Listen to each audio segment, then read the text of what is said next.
Shouldn't Titty Pic Tuesday be normalized?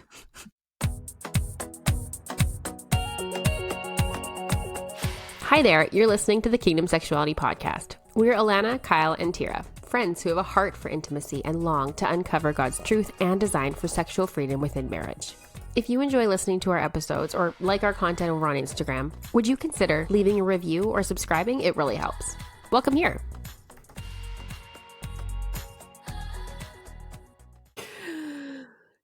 We are back for another episode of the Kingdom Sexuality podcast. Thanks for being here. My name's Alana. I am here with Kyle and Tira, and a huge hello, special welcome to the patrons who have tuned in. If you would like to become a patron, support the show, get freebies, see the hump day positions, all the good stuff, go to patreon.com/Kingdom Sexuality, and that's where you can do that. Or if you just want to support the show, if you listen and you're like, I really appreciate these episodes, you can go over there, support us, and then there's also some perks. All right, the verse for today is Ephesians 3:19. May you experience the love of Christ, though it is too great to fully understand. Then you will be made complete with all the fullness of life and power that comes from God. So before we dive into the episode, here's a quick word from one of our amazing sponsors who helps make this podcast possible. Yay. All right, so you guys know the drill. We've done Q&As before. I put a questions box over on Instagram in our stories asking for your questions. So if you had questions for us, and here they are. So let's get into it. This first one is asked by a patron. So I put it at the top so that we for sure would answer it. And he said, I've been reading a lot over the past years that women need 3 things for a good sex life: safety, love, and a man's voice in the bedroom.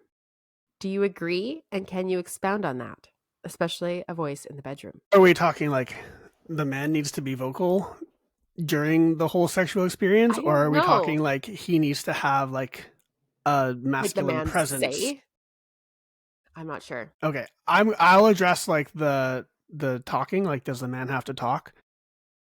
No, he doesn't have to talk.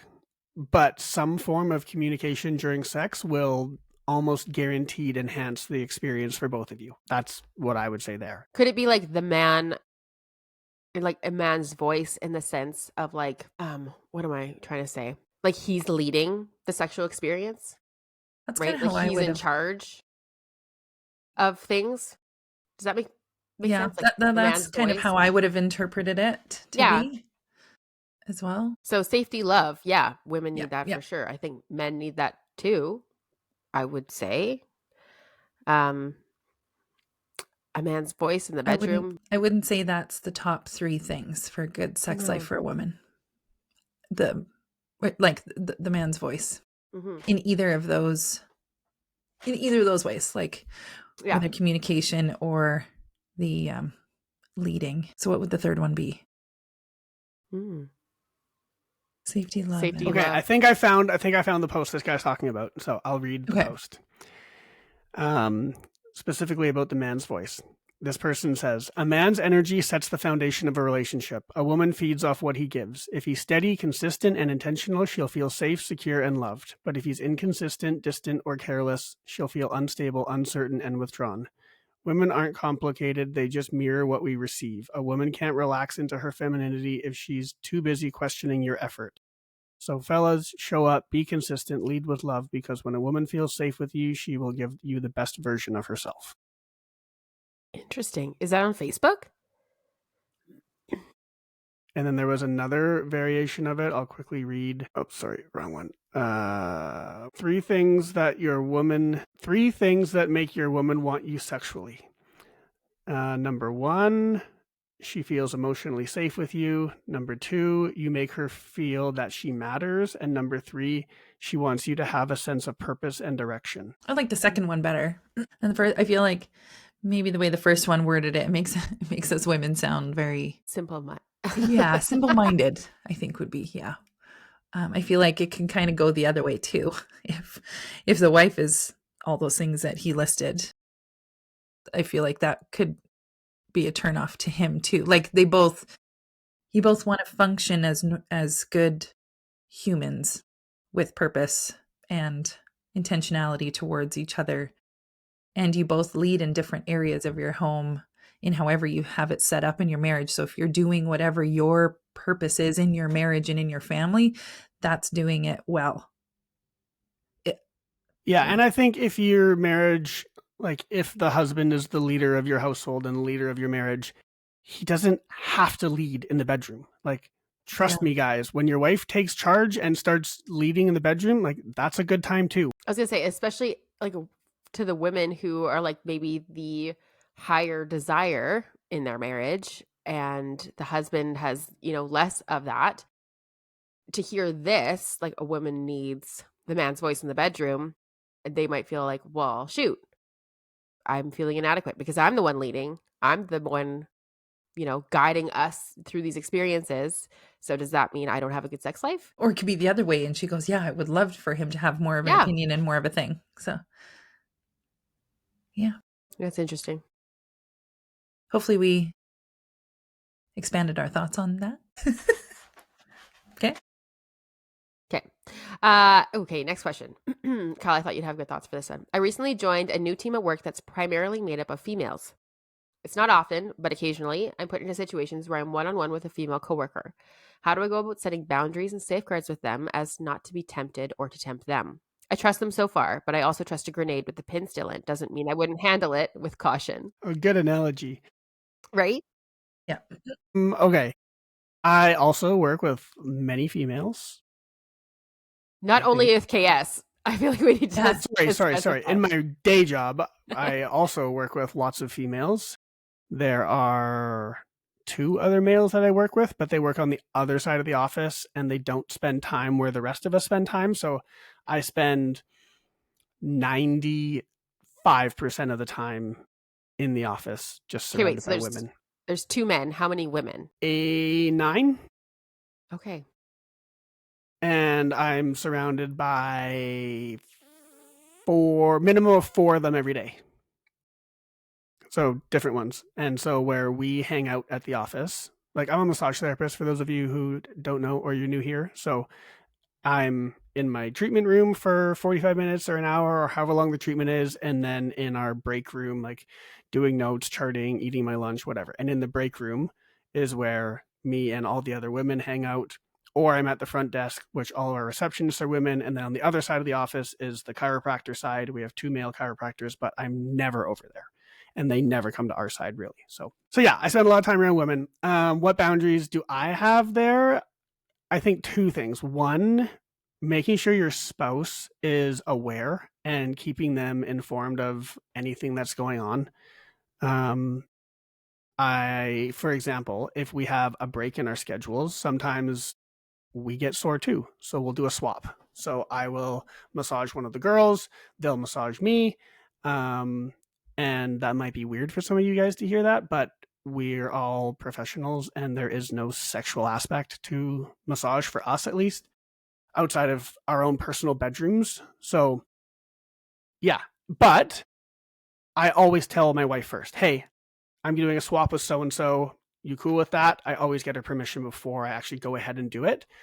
And then the other thing I think you have to be really aware of is the talk. What are the conversations like at work? Is it getting super emotional? Is it getting a little bit flirty? Is it getting like, do you make jokes about like a work wife? Those types of things, I think you need to be really aware of the talk and the words and the conversation that's going on.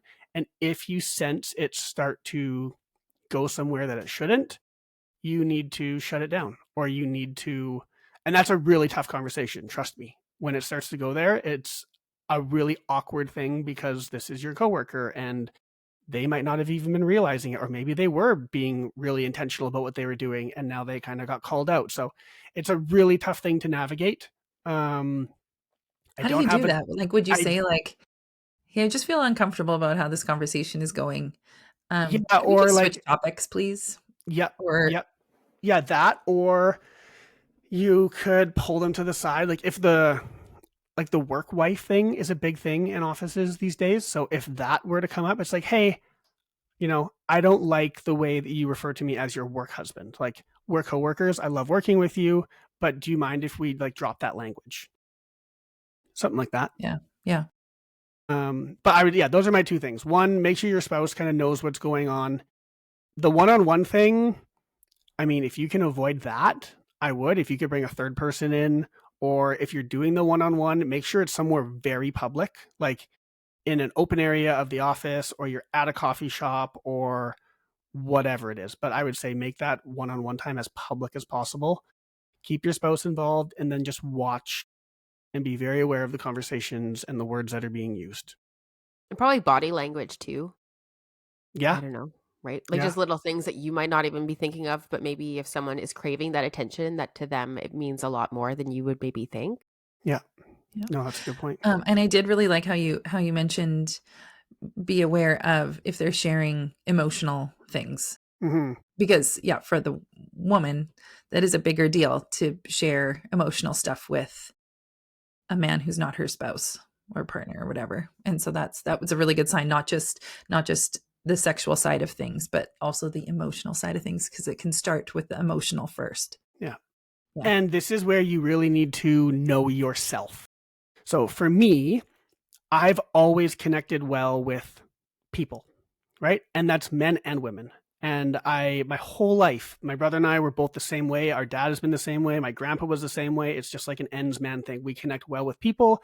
People feel safe around us and they feel comfortable. And I'm not saying this to boast or anything like that, but I'm saying like all these women at my work, like 2 of them for sure, I have great relationships with. And they have shared some emotional things with me, but it's not from a place of like, I know myself well enough that I know where the line is. And it's more so a place of like, hey, I know that there's no one in your life that you really have to talk about. I'm okay being that person, but I also want to lead you to Jesus because you're not there. So again, know yourself, know where those boundaries are. And again, every conversation I have at work, I'm telling my wife. So it's not like any of this is being kept secret. It's, hey, so-and-so today shared this with me. And you know what? I got to pray with her. It's like, I always have the end goal of, hey, you know what? This person needs Jesus. That's the reason that I'm building these relationships with these women in a healthy way, I guess.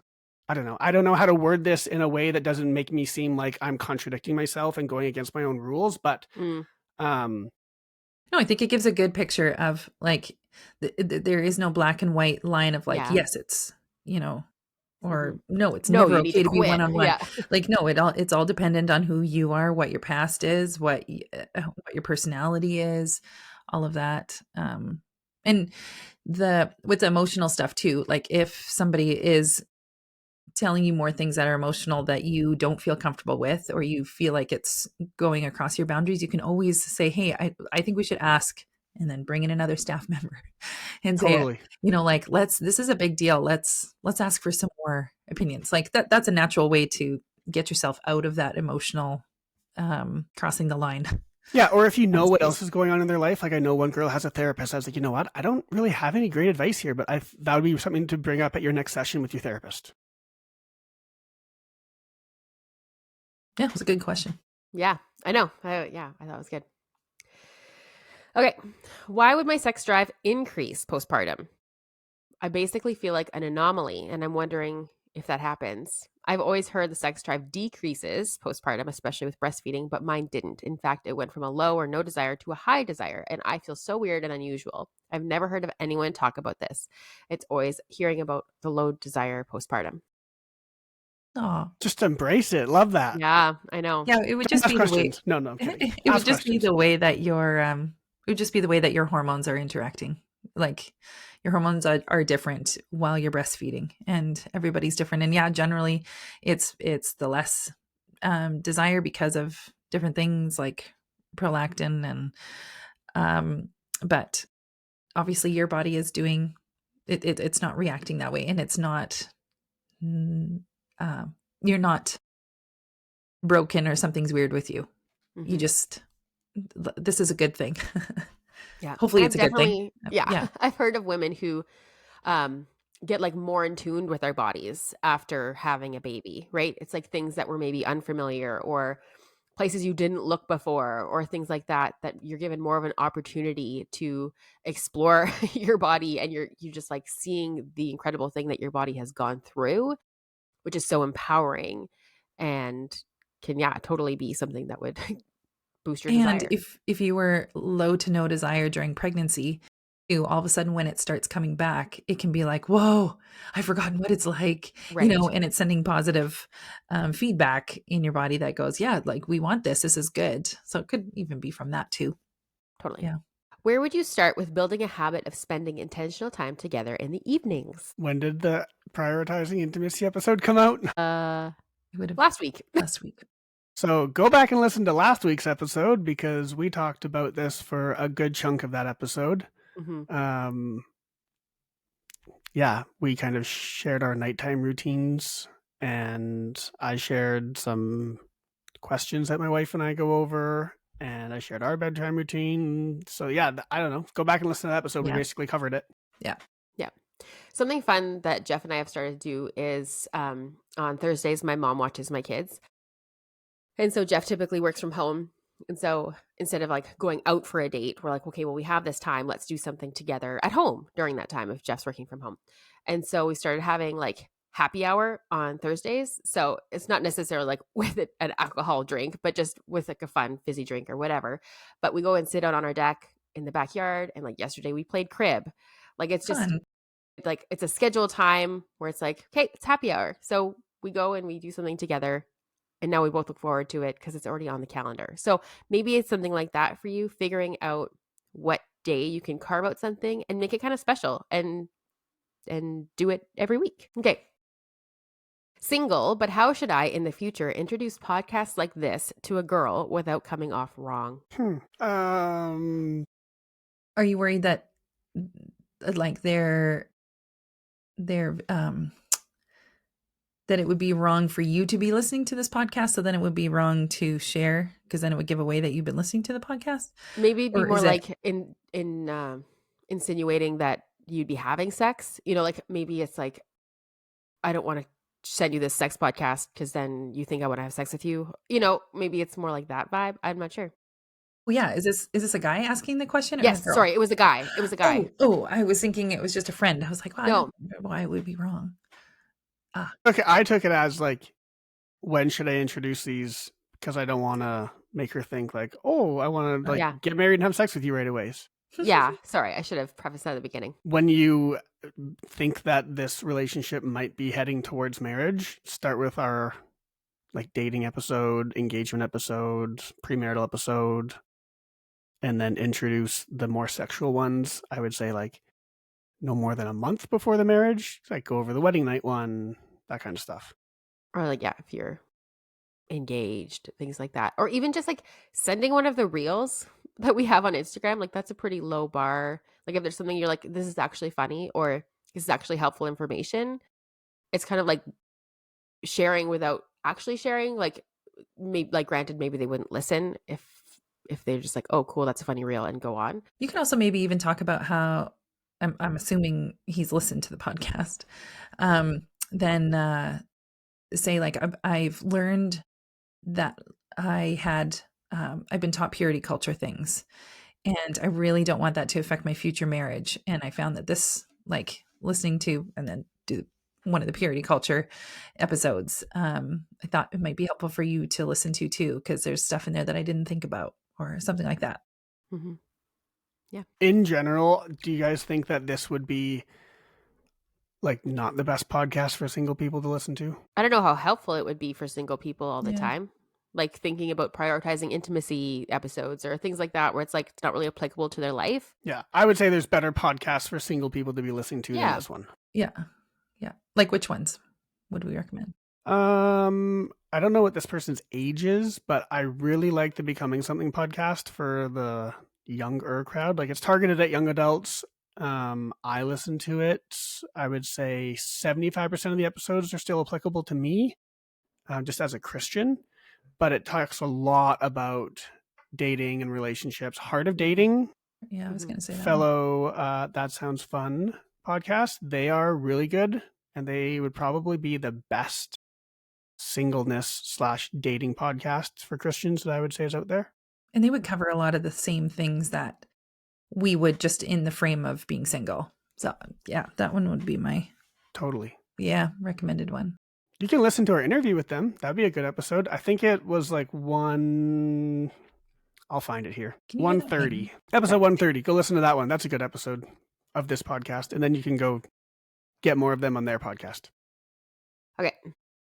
Is it wrong for me as the wife to expect more sex, like more than once a day, and I'm newly married? Is it wrong? No. But like if your husband has said, I more than once a day is over my limit and you're trying to like force him to do it, then yeah.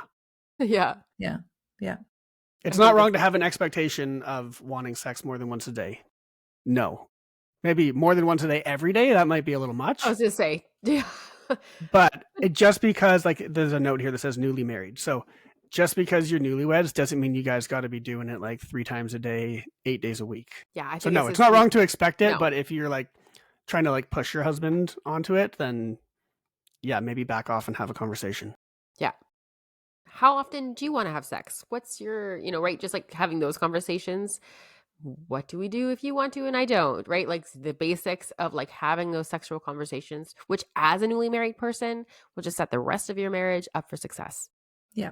And if you're starting to feel like you're, like I'm wondering if you're feeling wrong because maybe you've noticed now that you're married that you are the higher desire wife, and all of a sudden It's like, what? Is something wrong with me? Mm-hmm. You should go listen to our episode called Higher Desire Wife. And we go into a bunch of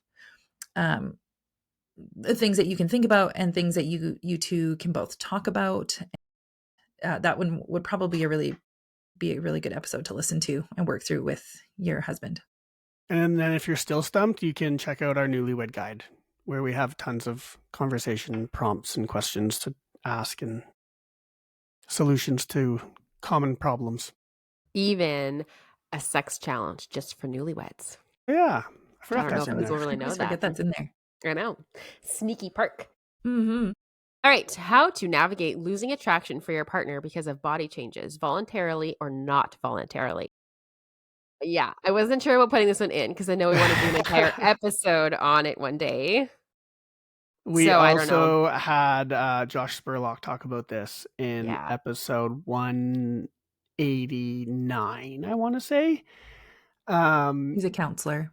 Yeah, he's a counselor and sex therapist. And I specifically put this question in there because I really was curious what he would say. And if I remember correctly, his thing was, this is almost always a you problem. So if my spouse gains weight and my spouse isn't looking as good as I thought she used to, not true. I'm just speaking hypothetically here. It's a me problem. Something's going on within me that is causing me to feel that way. And I remember him specifically bringing up the idea of grief. Like, you're experiencing grief because of this, I guess, unmet expectation, or something didn't happen the way you thought it was going to. And so go listen to that episode. I think it was the first question we asked him in that episode. So it's right at the beginning, episode 189. We'll put a link in the show notes. He'll have a better answer than we will. And you can think of it too, like in regards to grief, or a problem with you. Is it because you see your spouse just watching TV all day and not caring about their body? Because if I can put two situations side by side, one is a spouse that has kind of let themselves go. They are watching TV all day. They don't care about what they're eating or exercising. They've quote unquote let it go. Or you have a spouse who has a medical problem, who continues to gain weight and cannot. They do all their best to eat properly and exercise, and they still can't lose the weight. Which one do you think the person is losing attraction for? It's probably the one just sitting on the couch doing nothing. And so it's probably something that you're seeing your spouse, like, it's not necessarily the weight. The weight is the outcome of the action that you're actually disappointed in and losing attraction because of. There's another really good episode that I love that talks about this. The Fierce Marriage podcast. They have an episode called "What If My Spouse Lets Themselves Go? Is It Shallow to Care About How My Spouse Looks?" And I thought they tackled this in a really good way where they addressed both sides of it. And yeah, I mean, just go listen to the episode. They address it in a really healthy way where they make sure that both of you are kind of taking the onus on this. Like, the onus is on both of you. One, the way you think about it, but two, we also like should put in some effort to be attractive to our spouses. We are a temple, right? Like Exactly. our body is a Mhm. temple. Yeah. You have to think about it like that, right? Yeah. It's definitely God honoring to honor your body well, right? Treat it well. Okay, this one was good. In times when physical intimacy is not an option, how can one turn off their sex drive? You don't.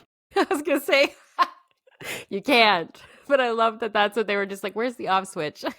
Yeah, if there was an off switch, that would mean that there was an on switch, and that would solve a lot of problems in a lot of marriages if it was that easy, and it's just not. So sorry to burst your bubble here, but yeah, it's not an option. I'm kind of curious what they mean by physical intimacy. Like, are they literally not together I think ever? they just mean like Or just sex. intercourse? You Yeah, know. I think sexual intimacy. And again, are we talking about sexual intimacy or just intercourse? Because you can go listen to our episode on what do we call it? Intimacy without intercourse. Is Yeah. that what our episode is called? Intentional intimacy without intercourse. Yeah. And we give you tons of options on how to still feel connected sexually without having actual intercourse. And that can be a whole bunch of things. That can be oral or hand jobs or plethora of other things that we go over in that episode. Okay, so then what? Let's take the situation of like no sexual intimacy at all. That's not an option. I mean, I can only think of a very, very, very few rare situations where that would happen. Like someone is like very sick and they are like bedridden, basically. Hospital or something. But at that point, I mean, sexual intimacy is probably not going to be top of mind anyways. It's more like just caring for them and being with them and experiencing their presence. But if there was a situation where there's no possible way to have any sexual intimacy, then just have the physical intimacy. But this says it's not physical. It says no physical. Yeah. I don't know. I mean, you could talk about it with your spouse and maybe mutual masturbation at this point, like where you're both in the same room and the one person knows that they can't do anything, but you're together. And maybe thinking of the other forms of intimacy, right? Like emotional intimacy and like just spiritual intimacy. If sex itself isn't an option for whatever reason it is, and maybe it is actual physical distance, there are still ways to be intimate with your spouse without having intercourse. So, and even our opposites location episode, we talk about that as well. If it's actual because of like distance, those reasons. Is pool sex a good idea or not? Definitely be fun, but it can feel not fun because it can be so dry, and depending on how the pool is chemicaled, that can also change. Chemicaled, what a word! Bravo. Yeah, those chemical like pools. Like chlorine or salt water, or if the pool doesn't have anything in it, that would be even more. Is it a public pool? Dangerous. Yeah, not a public pool. No. So I'm just gonna say no. I don't think that's a good idea. But I guess if you have your own pool But if you think about it, a public pool definitely has to have loads of chemicals in it to it's get clean rid of water, the for pathogens. Sure. But then you're full of the chemicaled water. Okay, I'm guessing the heart of this question is like, am I, as the woman, gonna get sick if I have pool sex? Like, I'm guessing that's where they're coming from. And yes, if you Google this, there will be a million warnings. But I'm sure most of us who have had pool sex before are like, yeah, we did it and it was fine. So go for it if you want. A guy who asked it. I don't remember. It doesn't matter. Okay.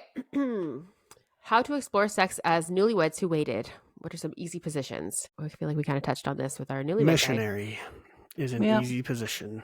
Mm-hmm. You can go so nice and slow, and you fit quite well that way. Next. I mean, listen to all of our newlywed episodes. Get the newlywed guide. There's a million of newlywed resources that we have. Yeah. Yep. Yeah. Okay, what to do if your husband isn't attracted to you while you're pregnant? Same answer as the previous one, probably. Like, I mean, it's some form of grief that he's going through, and you just gotta talk about it. Yeah, talk about it for sure. Okay. What am I supposed to think about during sex? Sex? What's happening? I mean, hopefully your mind is there and not elsewhere. Yeah, fully engaging in your five senses, thinking about how this feels, what you're seeing, smell, taste, all that, and trying to be in the moment and enjoying and thinking about how you can make it better for your spouse, but also enjoying what your spouse is giving to you. Mm-hmm. Yeah, we have an Yeah. episode called Thoughts During Sex for people who find that their minds do wander during sex. Mm-hmm. I would say like the biggest thing is eyes open and being able to see your spouse. So if you're like a lights off couple, try bringing some light so you can see each other, because it's much easier to think about what's going on when you can see what's going on. Yeah. And to expand on like maybe your mind is wandering, maybe you need to make a list of all the things that are in your brain that you're trying to juggle, trying to not forget, or you guys have a conversation beforehand, be like, these are the things that that need to get done, or whatever, if that is what you need to offload your mind a little bit. But yeah, using your senses, set up a mirror so you physically have to see what's going on. You're like, oh yeah, your mind is in it. You're seeing what's going on. Or yeah, having a candle, having lights on. I think just using your senses in general is a huge way to keep your mind in it. All right. If both husband and wife are interested in it, is rough sex okay in a Christian marriage? Yes. I'm curious why they would think it's not. Mm-hmm. Well, maybe we need to define terms. Like maybe rough sex for them is different than what we are thinking rough sex is. Okay. So let's say that rough sex is when it's painful for one spouse. Okay, no. Okay. We don't What like if it's painful, but like it's like good pain that they like? Then yes, if it's consensual. Yeah. Okay, I'm in agreement. Yeah, I'm right there with you guys. There was a question in the Facebook group recently where it said, is hard and fast thrusting okay during sex? Yeah, I saw that. And I was like, oh, it makes me sad that this question is even being asked, because the frame of reference this person has for sex is so narrow, and they're not like fully experiencing the freedom that we do have in the bedroom. So it may be a little bit sad, but yes, sex doesn't have to be missionary with the lights off every time. There's so much more available to us. Mm-hmm. And I think a lot of, especially maybe within like Christian culture, church culture, you have these expectations of sex as this just like really only like romantic, sensual, like serious event, versus it can be something that is passionate and fun. And like I think, like you said, Kyle, like we need to broaden maybe what we think sex should be or what's okay. Because yeah, I listened to our types of sex episode because we talked about different types of sex in that episode, where it's like quickies or rough sex or slow and like gentle sex. So that would be helpful. And lastly, shouldn't Titty Pic Tuesday be normalized? I asked Jeff and he's like, absolutely, this should be a thing. Yeah, I'll sign this petition. Right. That's fun. I've never heard of that. That sounds cool. Right. Yep. So it won't be on the KS Instagram page, but you guys can do that in your own marriage. And then use the app Just Between Us. Yeah, get the Intimately Us app, click the chat button in the bottom right, and then you're there. Yeah. Because that one works really well. And you can blur out the picture so that if your spouse opens it, it's not just tits right in his face. He has to actually push on the picture. Thing, Tira. That's the problem. He's in the middle of work, and I guess he should know better by opening up that app to see the picture. Yeah, but exactly. That's on him. Yeah. All right. So hopefully we answered your question. If not, we're going to do another Q&A because there was tons of questions and really, really good ones. And so we do want to get to more of them. So yeah, we'll close it off here for now because this was tons. And tune in another time to hear us answer more of the questions. Pretty Tune vague. in next week for our next episode. Yes, that we can guarantee. That would be better. Yeah. All right, I will close us off in prayer. Dear Lord Jesus, thank you so much for how you created sex to be. And I just ask, Lord, that you would broaden our horizons, show us what you intended our marriage and our sex life to look like. Show us how we can be serving our spouse more and loving on them more. And just shining your light and love to our spouse in everyday moments. So we ask that everyone listening would just feel your presence and your goodness, and that you would bless their marriage. Amen.